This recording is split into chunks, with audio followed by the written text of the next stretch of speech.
La matrice est universelle. Elle est omniprésente. Elle est avec nous ici, en ce moment même. Tu la vois chaque fois que tu regardes par la fenêtre ou lorsque tu allumes la télévision. Quand tu vas à l'église ou quand tu paies tes factures. Elle est le monde qu'on superpose à ton regard pour t'empêcher de voir la vérité. Quelle vérité? Je ne t'offre que la vérité, rien de plus. Bonjour à tous, bienvenue sur Payan TV pour ce nouveau numéro de la pilule verte. Ouais, je voulais refaire une pilule verte pour l'occasion parce que l'Inquisition et les Jésuites, on touche vraiment à la racine du nouvel ordre mondial. On touche vraiment à la racine du pouvoir politique qui est toujours en place aujourd'hui. Il a vraiment pris toute sa puissance et son pouvoir, il s'est enraciné profondément dans les institutions occidentales au XVIIe siècle, pendant ce que l'on appelle l'Inquisition, qui est un phénomène qui a vu se dérouler ce qu'on appelle la chasse aux sorcières, dont on verra que c'est en fait une police politique sous façade religieuse, une police de religion, mais qui est en fait une police politique qui est là pour contrôler la pensée, surveiller les habitants jusque chez eux. Donc c'est du super lourd là. On aborde un sujet que vous ne connaissez probablement que trop peu, qui n'a jamais vraiment été abordé dans les sphères alternatives Internet, les dissidents autoproclamés, les lanceurs d'alerte, etc.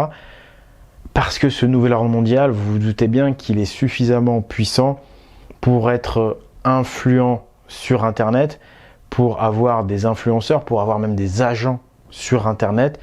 Il est évident que le NOM s'est constitué une opposition contrôlée sur Internet. Donc c'est pour ça qu'en fait, on n'entend presque jamais parler de l'Inquisition et des Jésuites, parce que c'est la vérité du début de prise de pouvoir du nouvel ordre mondial. Une dernière petite question que peuvent se poser ceux qui nous regardent actuellement, c'est bon, les jésuites, d'accord, ils ont acquis beaucoup de pouvoir par le passé, aujourd'hui on les voit plus. Certes, on ne les voit plus, mais comme on le sait, et ça on va le démontrer justement tout au long de la première partie, une société secrète qui devient de plus en plus discrète et invisible est souvent une société secrète qui gagne de plus en plus de pouvoir et d'influence. Ils ont vraiment mené l'Inquisition à un niveau, je veux dire, les goulags du bolchevisme, à côté c'est rien, à côté c'est gentil les goulags.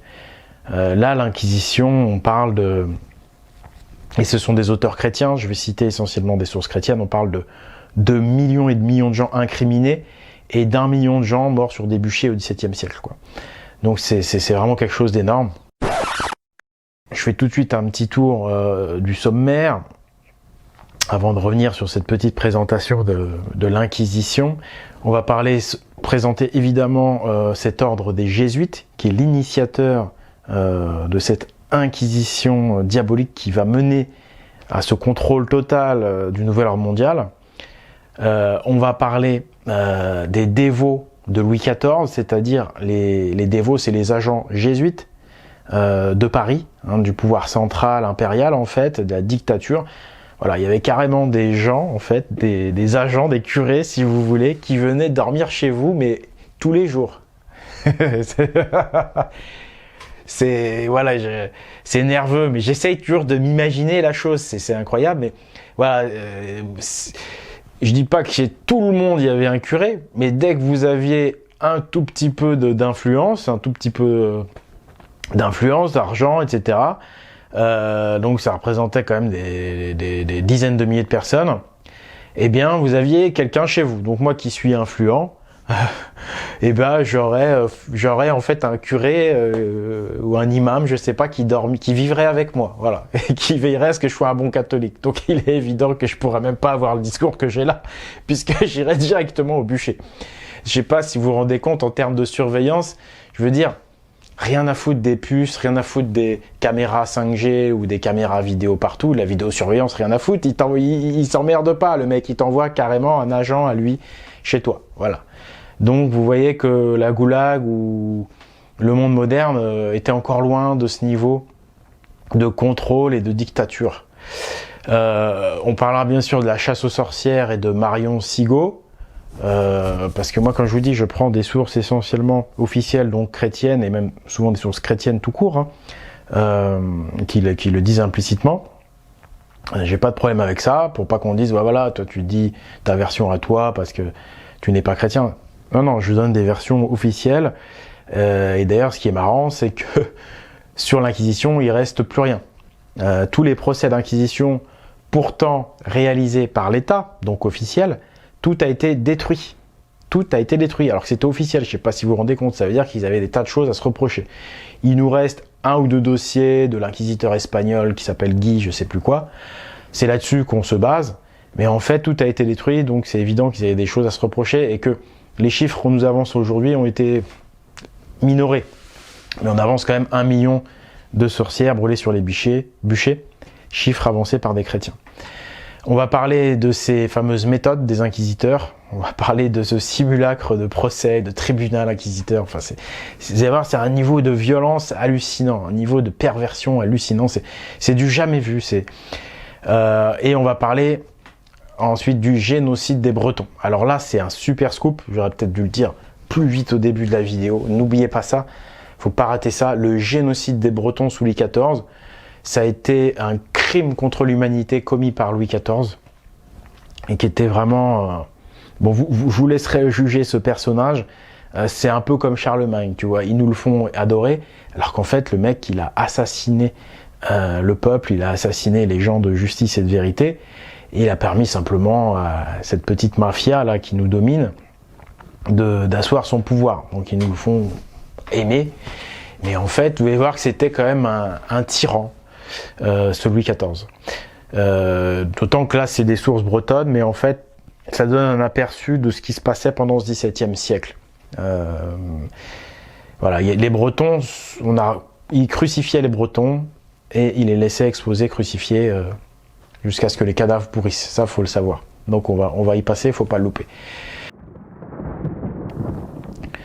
Mais donc pour vous dire, je sais pas si vous avez remarqué, il y a aucun film, aucun reportage, aucun documentaire qui parle de cette inquisition. Pourtant, on parle du XVIIe siècle. Il y a Laurent Deutsch qui nous fait l'apologie du christianisme, tu vois, on voit qui a vraiment le pouvoir, hein, au final. Et puis, qui nous parle d'histoire. Et jamais on va nous parler d'inquisition. On va nous sensibiliser sur les horreurs de la Shoah, on va nous sensibiliser sur les horreurs de l'esclavage des Noirs, la traite des Noirs, etc. On va culpabiliser les Occidentaux avec la colonisation. Mais on va jamais te parler de cette inquisition. Il n'y a aucun film là-dessus, aucun documentaire, parce que c'est là que le pouvoir actuel, le nouvel ordre mondial, tire son pouvoir véritablement. Et d'ailleurs, c'est pourquoi on parle dans les milieux soi-disant opposés au nouvel ordre mondial beaucoup de la révolution comme étant le point de départ de ce NOM. Mais en fait, c'est encore une fois un leurre. Je ne dis pas que la révolution n'est pas importante. La révolution est effectivement une étape fondamentale.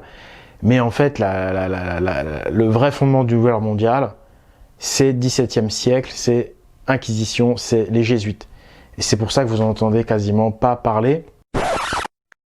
Pourquoi le pape et l'Église catholique vont-ils fonder un ordre militaire, les Jésuites, en 1540? Eh bien, c'est pour réagir contre la réforme protestante. En effet, le catholicisme recule depuis maintenant 80 ans, depuis l'apparition de l'imprimerie.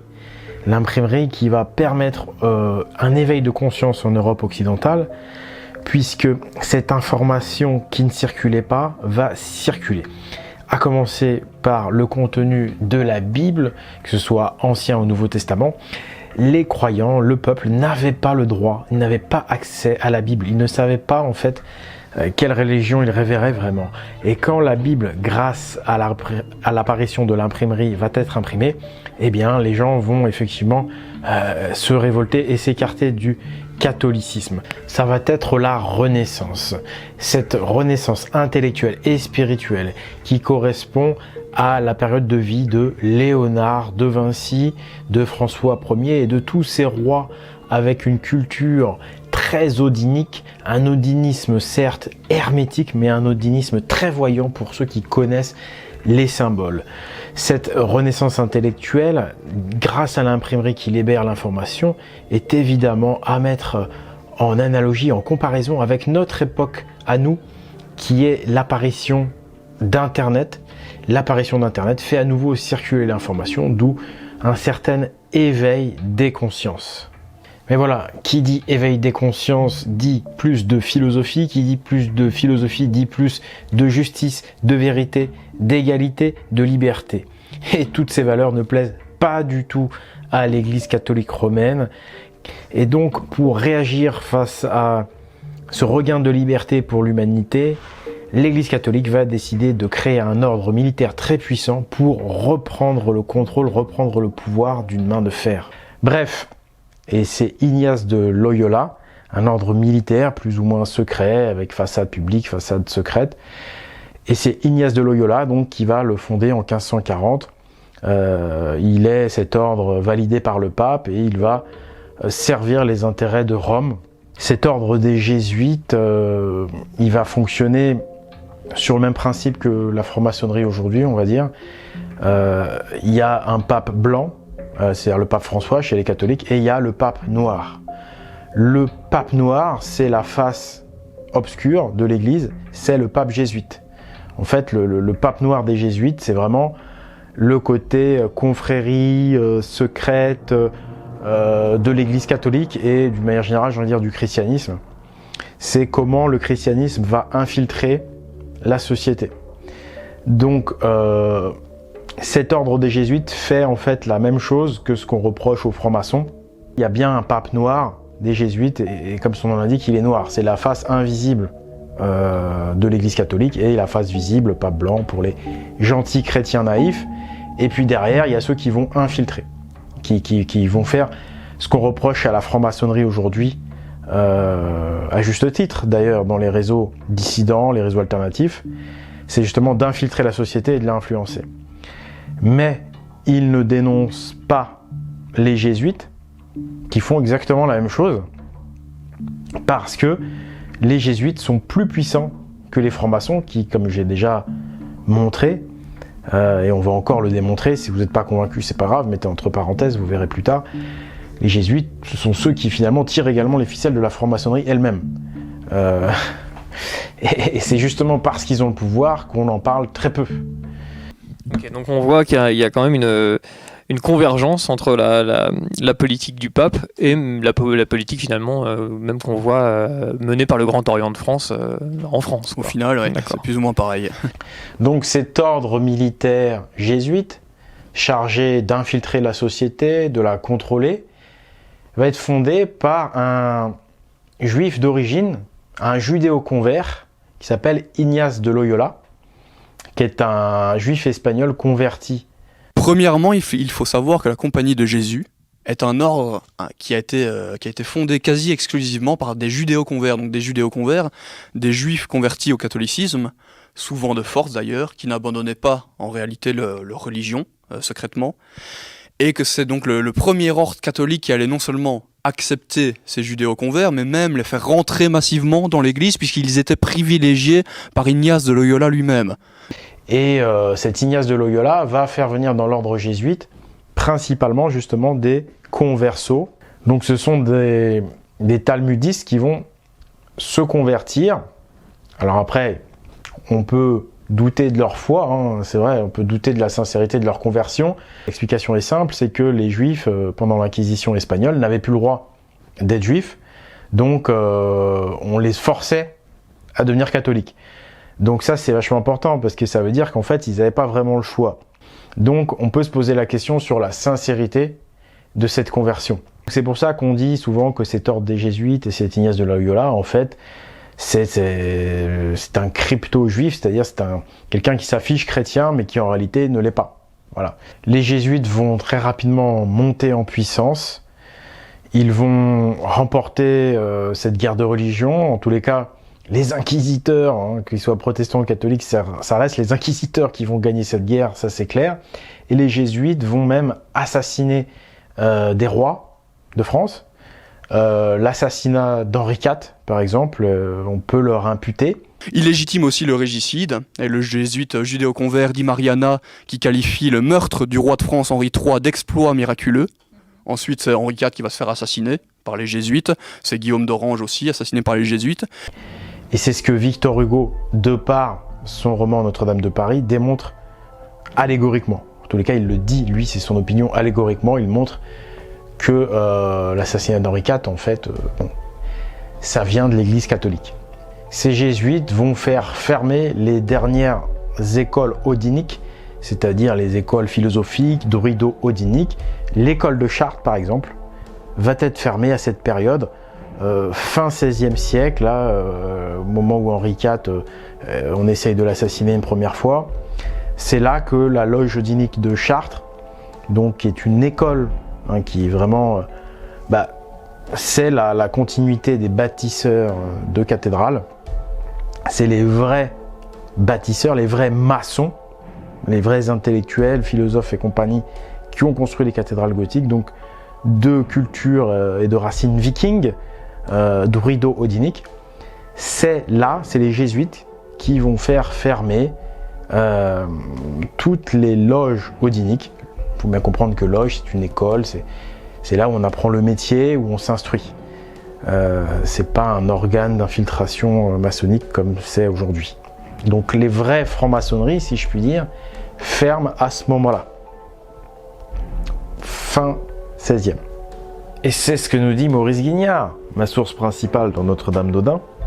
Il nous dit bien que ce n'est qu'à la fin du XVIe siècle qu'on va faire interdire les rituels et les messes odiniques dans la cathédrale de Chartres, en même temps qu'on va faire interdire la loge odinique.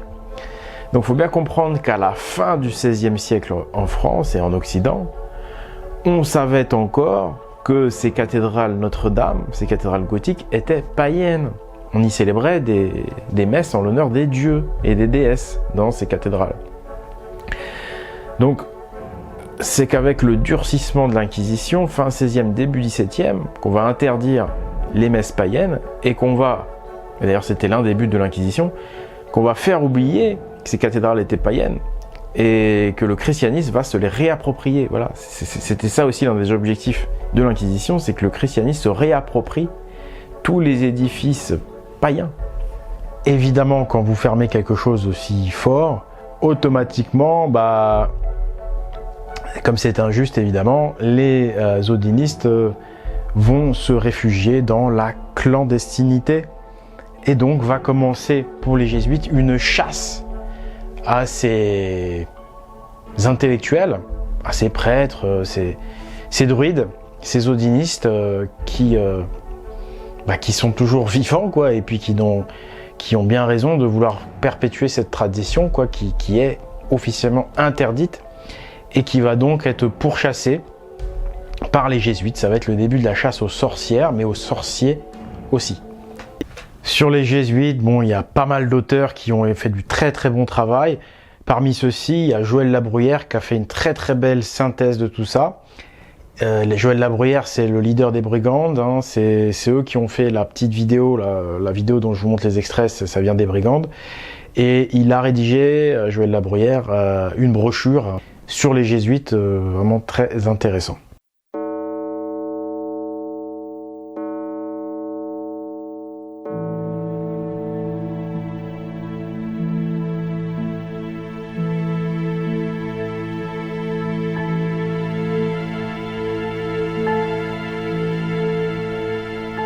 Donc, ce fameux XVIIe siècle en France, ce siècle jésuite, eh bien, c'est un régime dictatorial, mais vraiment une dictature totale, dictature religieuse, interdiction de penser.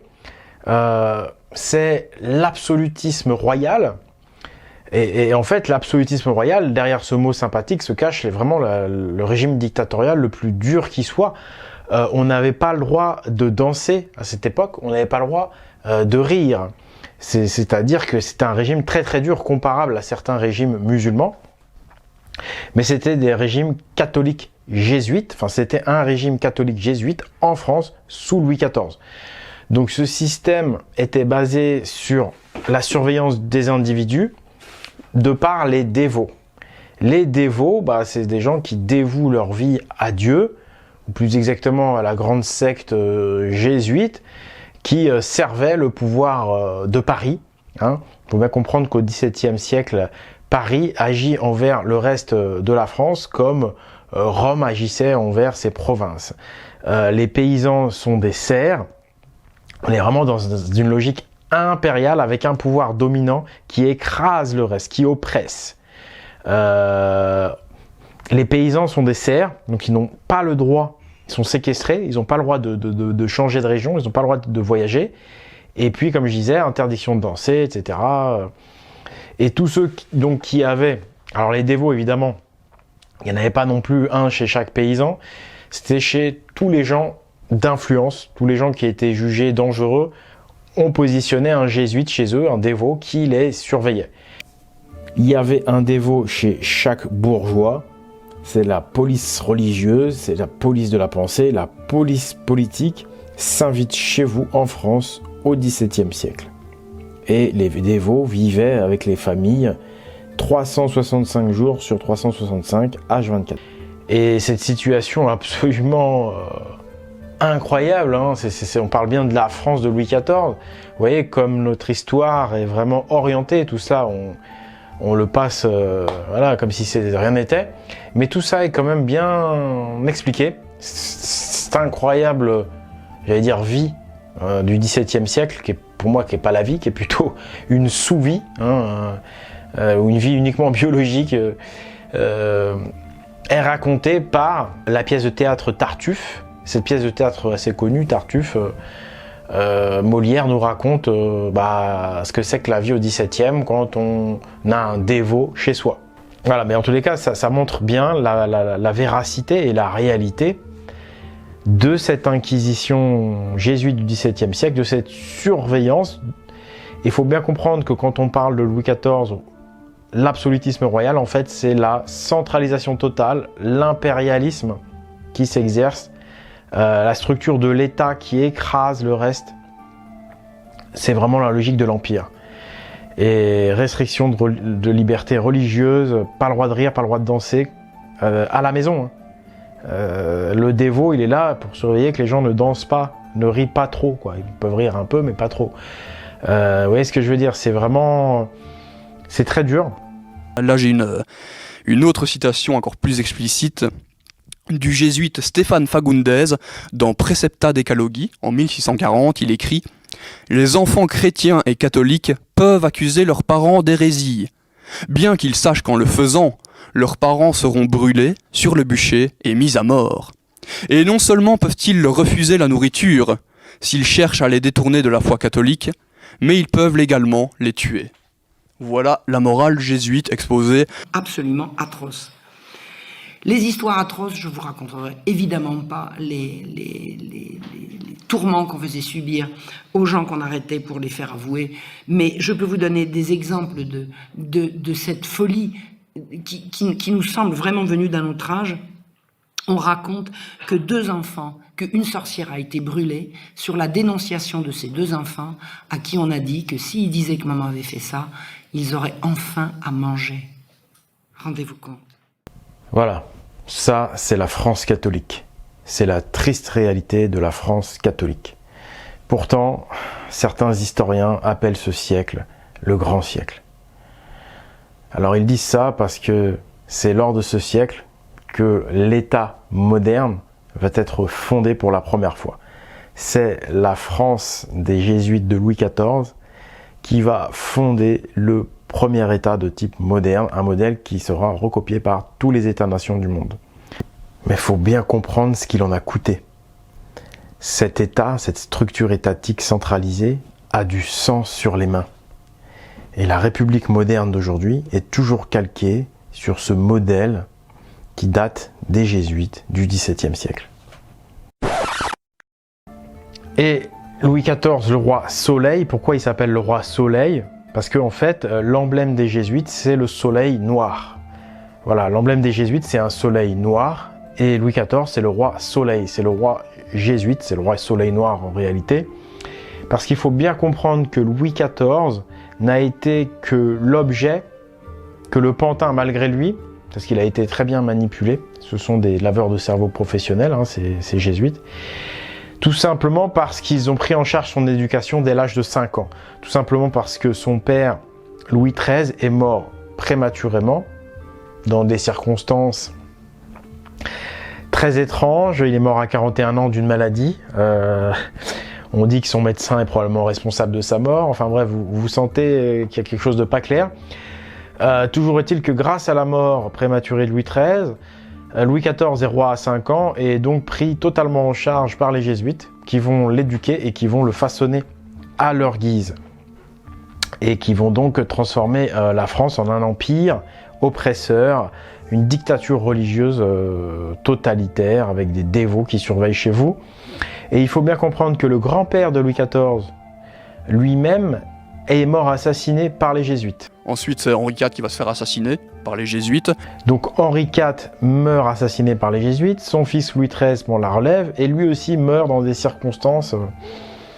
Ce qui fait que Louis XIV se retrouve roi à 5 ans, et donc en proie à la manipulation, et il ne fera finalement qu'accomplir, Louis XIV, le grand rêve jésuite impérialiste de domination totale de ce qu'ils appellent Dieu, entre guillemets, mais bon, ce Dieu-là, excusez-moi. Donc voilà, en France, on fait la morale, on dit « Ah, les méchants bolcheviques, les méchants ceci, les méchants cela ». La racine du communisme bolchevique, cette surveillance totale, violence d'État contre la population, c'est le XVIIe siècle jésuite, ça part de France. Évidemment, une partie du peuple va tenter de résister à l'oppresseur, va tenter de se révolter, et c'est ce qui va provoquer ce qu'on appelle la chasse aux sorcières. Ça, c'est le nom qu'on donne, mais en réalité, c'était la répression des résistants, alliée à la répression des derniers prêtres druido-odiniques, puisque ces prêtres étaient intimement liés à cette résistance, puisque si eux aussi avaient été interdits, c'est parce que les valeurs de leur religion sont très égalitaires, il n'y a pas de caste, et puis c'est une tradition voilà, philosophique, de justice, de vérité, qui protège les paysans, qui protège le peuple. Pour comprendre l'histoire, lisez Notre-Dame d'Odin, le livre qui contrecarre l'Inquisition en faisant recouvrer la mémoire au peuple de Gaulle. C'est l'un des 9 livres disponibles dans ma petite maison d'édition, L'Esprit Viking, dispo sur espritviking.com. Donc voilà ce qui se cachait derrière Chasse aux sorcières, c'est ce qu'on verra dans la prochaine partie. Abonnez-vous, ne manquez pas. J'en profite pour vous rappeler que je suis 100% indépendant et que je dépends entièrement de vous. Je vous invite à discuter de ça autour de vous, c'est très important par les temps qui courent où on est en train de vivre un sorte de remake de l'Inquisition en ce moment. Je compte beaucoup sur le bouche à oreille parce que sur les réseaux sociaux, vous pouvez partager, bien sûr, faites-le, mais sur les réseaux sociaux, je suis discriminé, exactement comme un prêtre druido-odinique. C'est-à-dire que le référencement de mes partages, ça fonctionne moins bien que quelqu'un d'autre. Donc je compte beaucoup sur le bouche à oreille, parlez-en autour de vous. Et puis je remercie tous ceux qui me soutiennent sur le Tipeee, c'est mon financement participatif, c'est très important. Donc si vous pouvez me soutenir sur Tipeee, c'est le Tipeee de l'Esprit Viking, le lien est dans la description de la vidéo. Ce serait vraiment super. Je vous en remercie par avance. Je fais ce travail pour mes idéaux, pour faire le bien, par envie de vérité et de justice. Donc voilà, merci beaucoup, la balle est dans votre camp. À la prochaine fois pour la chasse aux sorcières.